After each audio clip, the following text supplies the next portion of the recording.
2 Coríntios, capítulo 11, aqui do versículo 16 ao 32, sofrimento.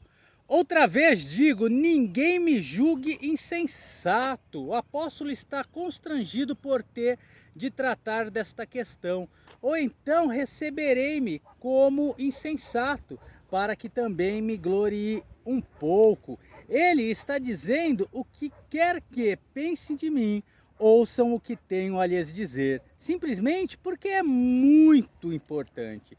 O que digo, não o digo segundo o Senhor, não como mandamentos, mas sim como permissão, mas como por loucura nesta confiança de gloriar-me, porque é necessário. Pois que muito se gloriem segundo a carne, eu também me gloriarei. A carne é o que diz respeito à habilidade humana, porque de boa mente tolerais os insensatos, refere-se aos falsos apóstolos, sendo vós sensatos, elevou a ironia ao máximo, pois sois sofredores. Se alguém vos põe em servidão, se alguém vos devora, se alguém vos apanha, fala de levar alguém à servidão ou escravidão, que era exatamente o que esses falsos apóstolos estavam fazendo aos crentes em Corinto, e em qualquer outro lugar em que tivessem permissão para entremeterem-se. Se alguém se exalta, esses falsos mestres se exaltavam a si mesmos e não a Cristo. E se alguém vos fere no rosto, esses falsos mestres os tratavam como tal, com tal falta de respeito, que era como se esbofetassem-se no rosto. Envergonhado digo, como se nós fôssemos fracos, mas no que qualquer tem ousadia, com insensatez falo, também eu tenho ousadia. São hebreus? Também eu. São israelitas? Também eu. São descendência de Abraão? Também eu, aqui diz Paulo. São ministros de Cristo? Falo como fora de mim. Eu ainda mais. Em trabalhos muito mais, em açoites mais do que eles, em prisões muito mais, em perigo de morte muitas vezes. Significa que ele esteve muitas vezes exposto à morte. Recebi dos judeus 5 quarentenas de açoites menos um. 13 vezes fui açoitado com varas, distinto dos açoites mencionados no versículo anterior.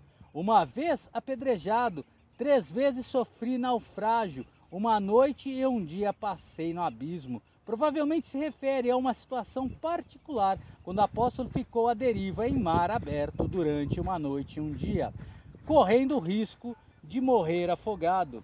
Em viagens, muitas vezes em perigos de rios, em perigos de salteadores, perigos dos da minha nação, né, o povo da nação dele querendo matá-lo, em perigo de gentios, em perigo na cidade, em perigos do deserto, em perigos no mar, em perigos entre os falsos irmãos. Esse talvez represente o perigo culminante. E sabe o que eu vejo aqui? Um apóstolo, missionário, levando a palavra de Deus àqueles que não conheciam, exortando os que conheciam e estavam afastados, e hoje o camarada se veste de terno e gravata, sapatinho de verniz e de sou missionário. Sou missionária, não sai de dentro da sua própria igreja, vai para as igrejas vizinhas dentro da própria cidade ou até fora da cidade, atrás disso, atrás de glamour, atrás de querer exaltar o seu próprio nome, como diz o apóstolo. Muitos devem estar vendo eu aqui sem camiseta falando, nossa, pregando sem camiseta. Estou pregando sem camiseta, mas estou pregando a verdade.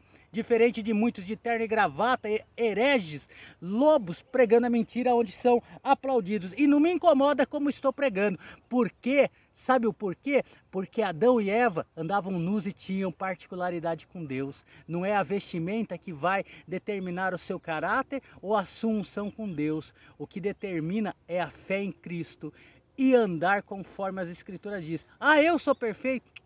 De forma alguma, não sou perfeito, porque perfeito é só um, mas devemos buscar a santidade através das Sagradas Escrituras, pelo agir do Espírito Santo, para abandonarmos os nossos pecados. Voltando aqui ao versículo 27, em trabalhos e fadigas, em vigílias muitas vezes, em fome e sede, em jejum muitas vezes, em frio e nudez. Olha só, hein? Além das coisas exteriores, me oprime cada dia o cuidado de todas as igrejas. Todas as igrejas que ele havia estabelecido requeriam sua supervisão constante, o que era óbvio. Quem enfraquece?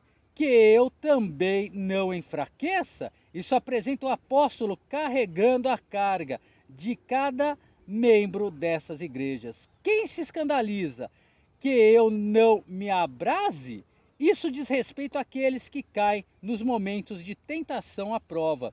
Se convém gloriar-me, gloriar-me-ei no que diz respeito à minha fraqueza. Se ele tivesse que se gloriar, então gloriaria-se de suas fraquezas, as quais impulsionavam a uma dependência total do Senhor.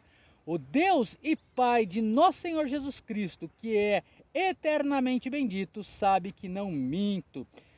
Se seus caluniadores chamavam de mentiroso, ao mesmo tempo estavam chamando de mentiroso o próprio Deus. Porque se não sabem, coisa que eu já preguei, quando nós acusamos uma pessoa de mentirosa, de herege, disso e daquilo, mas estamos falando mentira, estamos acusando o próprio Deus. Temos que tomar cuidado em saber de quem falamos e o que falamos, porque senão estamos indo contra o próprio Deus. Em Damasco, o que governava sob o rei Aretas pôs guardas às portas da cidade dos damascenos para me prenderem. Ele está falando da época em que havia sido salvo, registrado em Atos capítulo 9. E finalizando, versículo 33, na verdade, não 32. E fui descido num cesto por uma janela da muralha, e assim escapei das suas mãos. Deus abençoe a todos, um forte abraço e até o próximo vídeo.